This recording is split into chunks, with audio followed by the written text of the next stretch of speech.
Assalamualaikum warahmatullahi wabarakatuh. Hari ini saya akan memperkenalkan diri ya. Saya R.A. Hangesti M.E. Widyasari sedang membuat video untuk sertifikasi dosen ya. Pernyataan diri dosen dalam unjuk kerja Tridharma Perguruan Tinggi bidang pengajaran. Nah, dari Kementerian Pendidikan Tinggi Sains dan Teknologi. Saya ingin mengenalkan kuliah ya berupa praktikum kulinari pangan hewani dan nabati, program studi manajemen industri jasa makanan dan gizi, sekolah vokasi IPB University. Adapun mata kuliah ini diampu oleh tim teaching kami adalah Ibu Ani Nuraini SPD MPD, saya sendiri Dr. R.A. Hangesti M.E. Widyasari Master Science, dan Bapak Satriadi Dwi Nugraha Sarjana Gizi Master Science Gizi.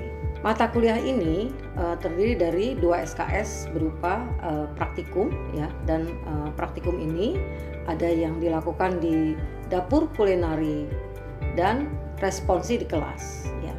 Deskripsi mata kuliah ini adalah pemilihan dan pengolahan bahan pangan hewani dan nabati berdasarkan pengelompokan bahan pangan serta syarat mutu dan keamanannya, mulai dari pembelian, persiapan, pengolahan, dan penyajian sesuai dengan tujuan pengolahannya ya. Selain itu juga mempelajari teknik pengolahan makanan hewani dan nabati dengan memperhatikan aspek gizi, fisikokimia, cita rasa, dan estetika. Dibahas pula pengenalan dan penggunaan peralatan yang digunakan dalam industri jasa makanan. Kuliner pangan hewani nabati ini terdiri dari 14 kali pertemuan praktikum. Materinya terdiri dari materi hewani pada saat 3 bulan pertama atau 6 pertemuan pertama, dan materi nabati pada 6 pertemuan kedua. Untuk materi hewani itu terdiri dari pengolahan telur, susu dan hasil olahannya, pengolahan unggas, pengolahan ikan, baik itu ikan tawar maupun ikan air laut, juga daging ya. Daging ini bisa daging sapi, daging kambing, daging domba, atau daging kelinci, bahkan rusa jika memungkinkan.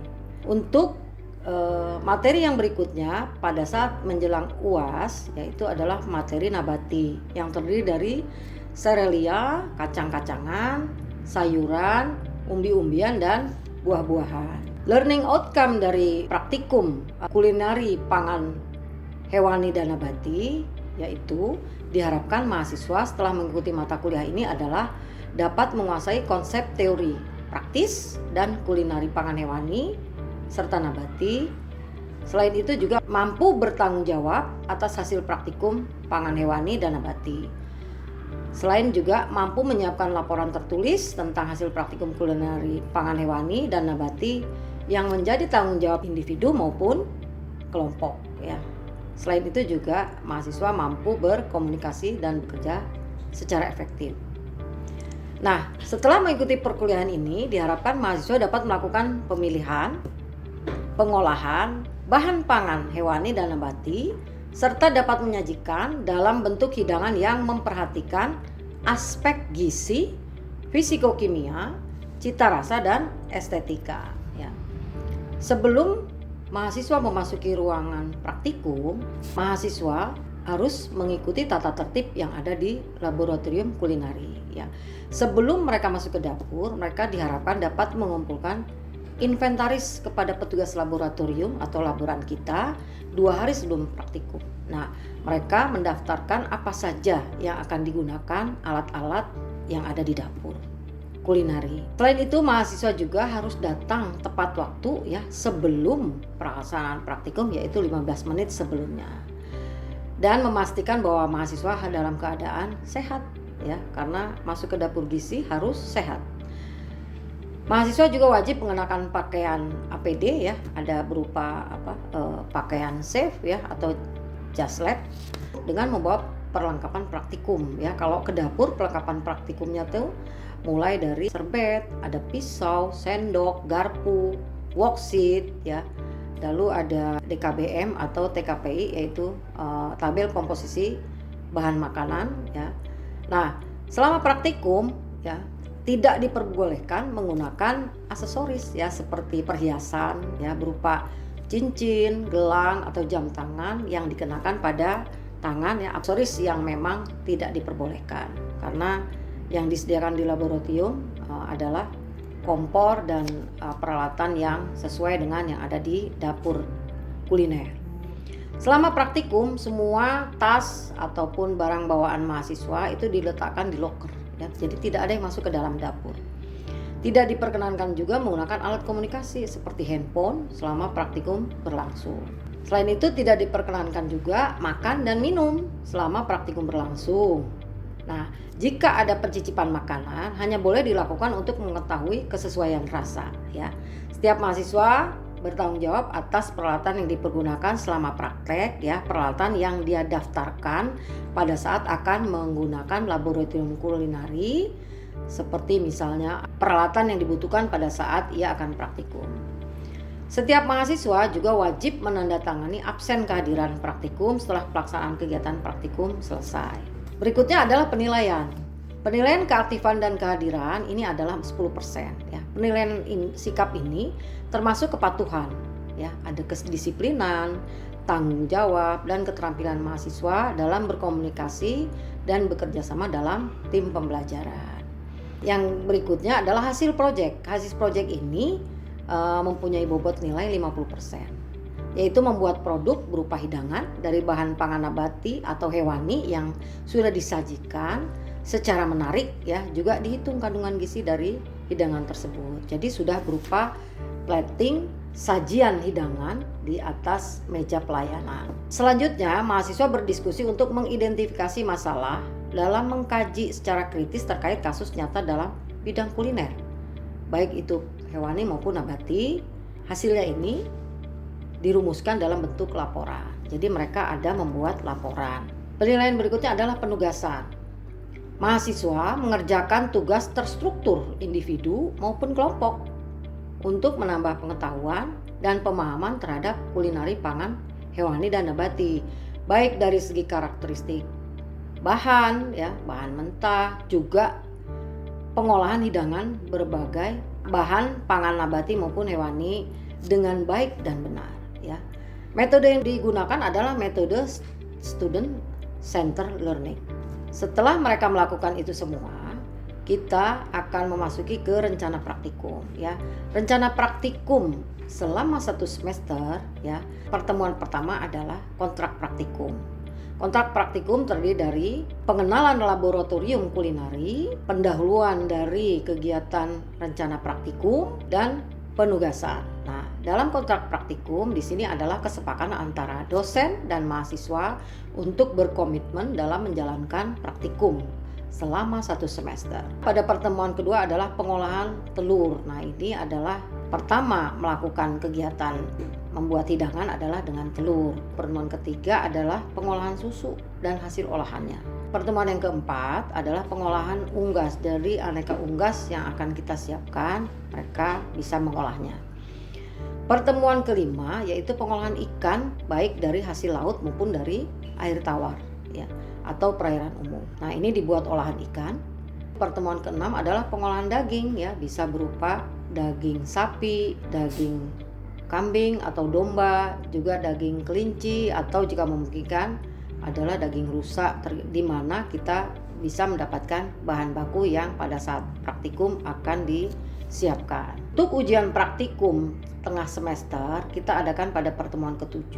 Biasanya adalah mereka melakukan olahan atau hidangan yang sudah mereka lakukan selama menjelang UTS. Nah, di situ tadi ada telur, ada susu, unggas, ikan, dan juga daging. Nah, mereka nanti akan kita berikan materi ujian praktikum di dapur kulineri.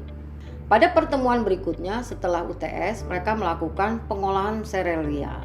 Pengolahan serealia ini, ya, adalah pertemuan ke-8, dilanjutkan dengan pertemuan ke-9 yaitu pengolahan aneka sayuran. Pertemuan 10 itu adalah pengolahan aneka kacang-kacangan yang nanti diolah dengan berbagai hidangan yang bisa menggugah selera.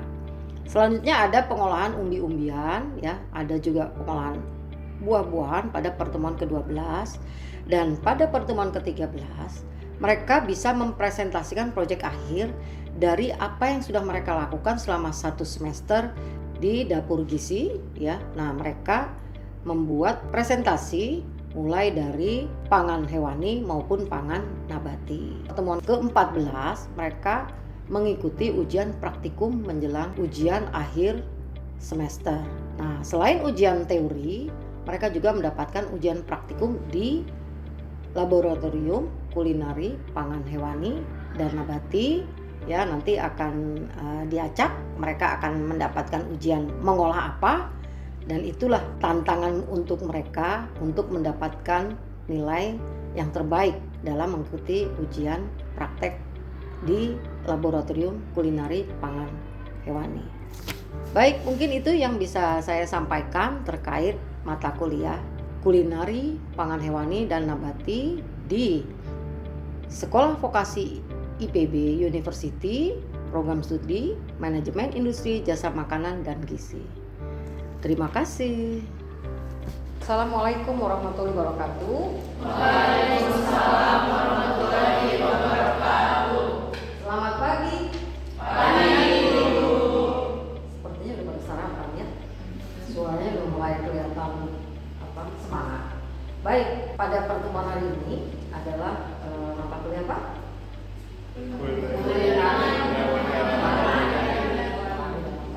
Ya, pagi hari ini kita akan responsi terkait persiapan untuk praktikum kulinari pangan hewani untuk materi yang tentang ikan dan olahan. Ya. Baik, sebelum kita mulai, bisa Raihan pimpin doa biar semuanya lancar hari ini. Baik teman-teman, sebelum memulai perkuliahan pada kali ini, mari kita berdoa untuk agama masing-masing. Berdoa dimulai.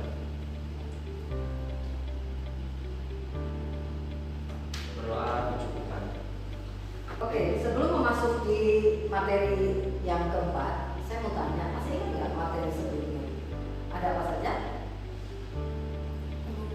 Jadi pengolahan telur, lalu susu. Kita kan baru hari ini ya.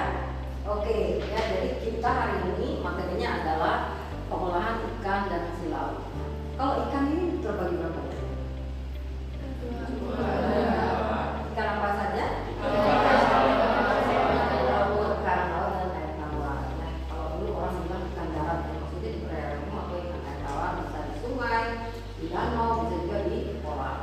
Oke, materi pengolahan ikan ini adalah bertujuan untuk memilah ikan yang segar, ya, memilih ikan yang segar, mengolah dan menyajikan, ya. Nah, di sini adalah selain itu juga selain mengolah, kita akan mengevaluasinya, ya. Apa saja ikan-ikan yang akan kita olah, dan penting ini adalah merupakan bagian dari kuliner pangan hewani khususnya terhadap ikan. Nah, dalam praktikum ini mahasiswa akan mempelajari dan mempraktekkan berbagai teknik pengolahan ikan hasil laut ya, atau ikan tawar ya. Mulai dari ikan yang segar. Kalau ikan segar kalau biasa orang Jepang makan ikan segar itu apa? Sashimi. Di Indonesia ada nggak sashimi? Ada. Ya banyak nih kita ya, banyak. Tapi anak sekarang namanya sashimi. Padahal sebenarnya di Indonesia banyak juga ikan-ikan yang seperti sashimi yang cukup dengan sedikit saus atau dengan lemon ya, bisa langsung dimakan segar. Praktikum ini kita akan mempelajari mulai dari beberapa metode yang ada, menggoreng, mengukus, juga ada yang dibakar dan direbus ya. Ada apa kalau ikan selain itu? Asap. Diasap ya. Ada lagi selain diasap? Kalau orang Sunda sukanya apa? Diasih. Nah, itu adalah pengolahan tradisional ya. Nah, ini tujuannya untuk meningkatkan pemahaman tentang karakteristik bahan dan teknik pengolahannya. Jadi setiap ikan pastinya akan berbeda-beda karakteristiknya ya. Kalau misalnya kita masak ikan ya sama ayam, lebih cepat mana? Sebetulnya masak ikan itu masakan yang paling praktis. Selain cepat telur ya, rebus telur ya. Ikan itu dibakar, digoreng ya. Apalagi kalau ikan laut ya, tak perlu digoreng pun sudah terasa ya. Oke, next. Nah, ini siapa yang Ikan apa aja kalau ikan air tawar? Ya, silakan. Nadia, ikan air tawar apa saja? Baik Ibu, untuk ikan air tawar itu contohnya ada mujair, gurame, ikan lele, ikan mas, dan ikan nila. Ya. Ada yang mau menambahkan ikan lainnya? Ayo, ikan favorit kamu apa? Ya, ada apa? Wader, ya. Wader, kalau orang Jawa bilang wader. Kalau orang itu adanya di danau. Terus ada ikan apa lagi? Patin. Ikan sirap. Terus ikan bawal, belut. Ya. Terus apa lagi? Ya, banyak sekali ikan. Ya, ikan-ikan ekonomis penting yang sehari-hari sering kita lihat, kita temui. Ya. Nah, ini adalah contoh-contoh. Ya, ini nanti slide ini bisa kalian pelajari yang lebih detail lagi ikan apa saja. Next. Nah, ini ikan apa? Ikan laut. Apa saja ikan laut? Siapa yang tahu ikan laut apa saja? Ini ada gambarnya loh. Kakap, tongkol, tuna, cakalang. Apalagi itu yang apa? Ya, bawal. Bisa. Ini apa? Ikan kue. Kamu kalau makan ikan bakar suka dapat ikan kue kan? Ya, ada barona, ya. Teman yang kakak ya ikan dari karang. Ya. Ada juga udang. Kalau udang sebenarnya bukan ikan, tapi masuk ke dalam seafood. Ya. Ada juga ikan salmon yang suka dipindang, tongkol yang suka dipindang. Nah, ikan air. Ada pertanyaan nggak sampai sini? Saya Bu. Ya, siapa? Ahadina? Iya. Ya, apa? Perkenalkan saya Ahlina, izin bertanya. Tadi kan sudah dijelaskan ya oleh Ibu mengenai hasil laut dan juga hasil tawar. Tapi ada nggak sih Bu cara membedakan mana ikan hasil laut dan juga hasil tawar? Nah, ya pertanyaan yang bagus sekali. Ada yang tahu yang membedakan ikan air tawar dan ikan air laut? Apanya? Kalau kamu suka makan ikan tawar nih, misalnya ikan lele digoreng, enaknya makannya pakai apa? Pakai sambal. Kalau kamu makan udang atau bukan udang ya, ikan tuna atau ikan tongkol, tidak pakai sambal enak? Enak. Itu bedanya. Ikan laut itu lebih enak dibanding ikan air tawar. Kenapa? Ya? Oh, ikan laut mengandung garam. Masuk akal ya. Selain itu, ikan tawar juga ada, cuma salinitasnya rendah, tapi yang lebih tinggi adalah di tawar. Ya. Nah, asam amino yang ikan laut itu lebih lengkap ketimbang yang air tawar. Nah, asam amino itulah yang menentukan rasa, enak, gurih, pahit, umami dan sebagainya, itu bagian dari sana. Makanya kalau ikan laut, kamu lagi main belajar di pantai atau sedang mendapat ikan di pantai, cukup dibakar atau direbus tanpa dikasih bumbu pun rasanya sudah enak. Ya, atau dipanggang ya di atas bagan gitu ya, kalau lagi ke laut itu ya. Tapi kalau air tawar biasanya dimarinasi dulu, betul nggak? Yang dimarinasi ya, nah supaya ya. Jadi itu kalau rupanya juga sebetulnya sudah familiar ya. Kalau ikan air tawar itu kan tadi sudah disebutkan ada mujair, nila dan sebagainya. Tapi ada yang mirip. Contohnya ikan bawal. Bawal itu ada bawal tawar, ada bawal ya. Terus bandeng ya. Bandeng itu dari mana? Kalau ikan bandeng, kamu tahunya udah di meja ya. Bandeng itu di pesisir muara-muara itu. Nah, biasanya ditambah. Jadi airnya payau. Air payau. Bandeng itu apa? Terkenal dengan apa? Ikan bandeng, ya? Durinya. Oke, durinya. Kebaikannya apa? Ikan bandeng. Ikan bandeng itu kaya dengan omega 3. Ya. Ikan bandeng adalah ikan yang kaya dengan omega 3. Jadi kalau kalian pengen cerdas, pintar, makan ikan bandeng. Selain ikan sidap, cuma bedanya kalau ikan sidap dia berbuaya ya, dari hidupnya di laut, ketika menetas dia larvanya itu menuju ke sungai ya, ke sungai. Nah, nanti setelah besar dia kembali lagi ke laut. Jadi perjalanannya panjang. Ada yang kenal ikan salmon? Ikan salmon dari mana? Dari laut, ya. Ikan salmon adalah kebalikannya ikan sidap. Ya, kalau salmon dia menetas di hulu sungai, anaknya nanti menuju ke lautan. Kira-kira dari mana sih ikan salmon itu asalnya? Hidupnya di mana coba? Kalian sering makan ikan salmon? Suka ya, sering sih juga ya, mau juga ya. Suka ya, benar nggak? Ikan salmon itu hidupnya jalur wayangnya lebih pendek daripada ikan sidap. Jadi ikan salmon itu kaya dengan omega 3, ikan sidap jauh lebih kaya, 3 kali lebih kaya daripada ikan salmon. Kalau salmon dari perairan subtropis yang 4 musim, ya. Kalau kita tropis, ya. Jadi sidap itu di 2 musim, ya. Jadi sebaiknya anak Indonesia makan ikan sidap, ya. Meskipun hanya bagian tubuh lainnya. Kita lanjutkan ya. Nah, ini hasil laut ya. Ada udang juga ya. Terus ada apa? Selain udang? Cumi. Ya. Next. Kalau masak ikan, udang dan cumi sama nggak? Pernah? Bedanya apa? Iya, 100. Kita kalau masak cumi atau udang jangan lama-lama, cukup 5 menit. Karena kalau lama, apa hasilnya? Alot. Wah, pintar-pintar ya, udah pada pengalaman. Nanti kalau di dapur berarti udah tahu ya, jangan kelamaan. Ya. Jadi kalau semakin lama dia akan semakin seperti karet. Next. Nah, ini adalah contoh-contoh untuk teknik pengolahannya. Ya, ada apa saja? Goreng. Ya, frying, yaitu pengolahan dengan cara goreng. Ini ada pengolahan secara steaming. Steaming adalah terus kalau ini grilling ya, membakar. Ini yang sering kalian lakukan ya.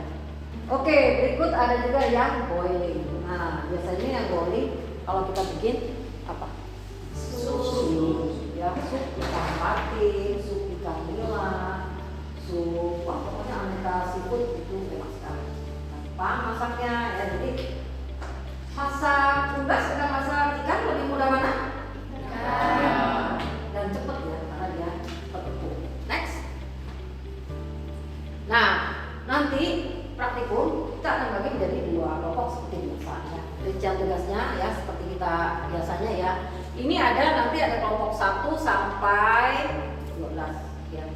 Nah, ini masaknya macam-macam, nanti ada mujair goreng, ada udang goreng ya, terus ada apa?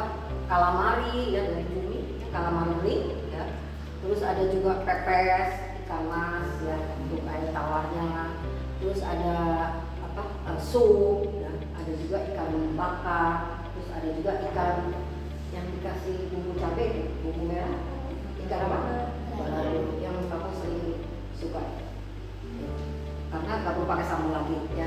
Oke, nah caranya nanti buat rencana seperti biasa ya. Mulai dari apa? Rencana kerja ya, rencana kerjanya ya nanti dibuat tentang pengolahan dan penyajian hidangan dalam buku kerja seperti biasa ya, buku kerja yang disampul rapi. Mulai dari identitas diri ya, ada gambaran umum meliputi teknik pemilihan dan pengolahannya karena masing-masing kelompok beda ya cara pengolahannya. Terus tujuannya apa, resep terstrukturnya juga disusun di situ, mulai dari resep awal ya sampai ke perubahan resep. Misalnya kalau mau buat balado kan pasti ikannya diapakan dulu? Digoreng dulu. Ya, habis itu baru bikin bumbu. Tapi kalau ikan terbang ya, ikan gurame yang dipotong fillet seperti saya ya, diapakan dulu? Dimarinasi dan dilumuri tepung ya, dikasih tepung baru digoreng ya. Next ya, di situ bagan prosedur kerja, lalu kebutuhan bahan ya, berapa kebutuhan bahannya mulai dari bahan baku sampai bahan tambahan. Juga ada kebutuhan peralatan pastinya untuk boiling, deep frying, dan itu alat-alatnya akan berbeda.